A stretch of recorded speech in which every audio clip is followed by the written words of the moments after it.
ಕೊಲೆ ಆರೋಪಿ ಗೂಂಡಾಗಿರಿಗೆ ಕುಖ್ಯಾತ ವ್ಯಕ್ತಿಗೆ ಮಹಿಳಾ ಆಯೋಗದ ಅಧ್ಯಕ್ಷೆ ಯಾಕೆ ಆಶೀರ್ವದಿಸಬೇಕು?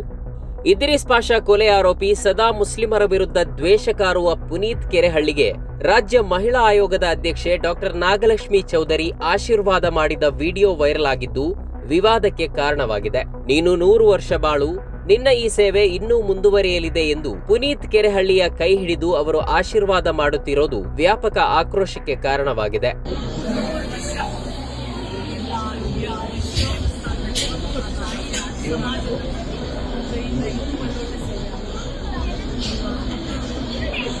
ನಿನ್ನ ಈ ಸೇವೆ ಇನ್ನೂ ಮುಂದುವರಿಯಲಿದೆ ಎಂದು ನಾಗಲಕ್ಷ್ಮಿ ಚೌಧರಿ ಹೇಳಿದ್ದು ಪುನೀತ್ ಕೆರೆಹಳ್ಳಿಯ ಗೂಂಡಾಗಿರಿ ದ್ವೇಷವನ್ನ ಮುಂದುವರಿಸಲು ಹೇಳುತ್ತಿರುವುದೇ ಎಂದು ಜನ ಕೇಳ್ತಿದ್ದಾರೆ. ಕಾಂಗ್ರೆಸ್ ಸರ್ಕಾರ ಸಿದ್ದರಾಮಯ್ಯರನ್ನ ಪ್ರತಿದಿನ ಕೀಳುಮಟ್ಟದ ಭಾಷೆಯಲ್ಲಿ ನಿಂದಿಸುತ್ತಿರುವ ಈ ಕ್ರಿಮಿನಲ್ ಕೊಲೆ ಆರೋಪಿ ಪುನೀತ್ ಕೆರೆಹಳ್ಳಿಗೆ ರಾಜ್ಯ ಮಹಿಳಾ ಆಯೋಗದ ಅಧ್ಯಕ್ಷೆ ನಾಗಲಕ್ಷ್ಮಿ ಚೌಧರಿ ಇಷ್ಟೊಂದು ಆತ್ಮೀಯವಾಗಿ ಆಶೀರ್ವದಿಸಿದ್ದು ಎಷ್ಟು ಸರಿ ಎನ್ನುವ ಪ್ರಶ್ನೆಯನ್ನ ಜನರು ಈಗ ಕೇಳುತ್ತಿದ್ದಾರೆ. ಹಲವು ಕ್ರಿಮಿನಲ್ ಕೇಸ್ಗಳಲ್ಲಿ ಜೈಲಿಗೆ ಹೋಗಿ ಜಾಮೀನು ಪಡೆದು ಹೊರಬಂದಿರುವ ಪುನೀತ್ ಕೆರೆಹಳ್ಳಿ ಗೋಹತ್ಯೆ ತಡೆಯುವ ಹೆಸರಲ್ಲಿ ಕಾನೂನು ಕೈಗೆತ್ತಿಕೊಳ್ಳುವುದಕ್ಕೆ ಕುಖ್ಯಾತ. ಸೋಷಿಯಲ್ ಮೀಡಿಯಾದಲ್ಲಿ ದ್ವೇಷ ಕಾರೋದು ಈತನ ಜಾಯಮಾನ. ಇಂತಹ ವ್ಯಕ್ತಿಗೆ ಮಹಿಳಾ ಆಯೋಗದ ಅಧ್ಯಕ್ಷೆ ಆಶೀರ್ವದಿಸಿದ್ದು ಯಾಕೆ ಎಂಬುದು ಜನರ ಪ್ರಶ್ನೆ.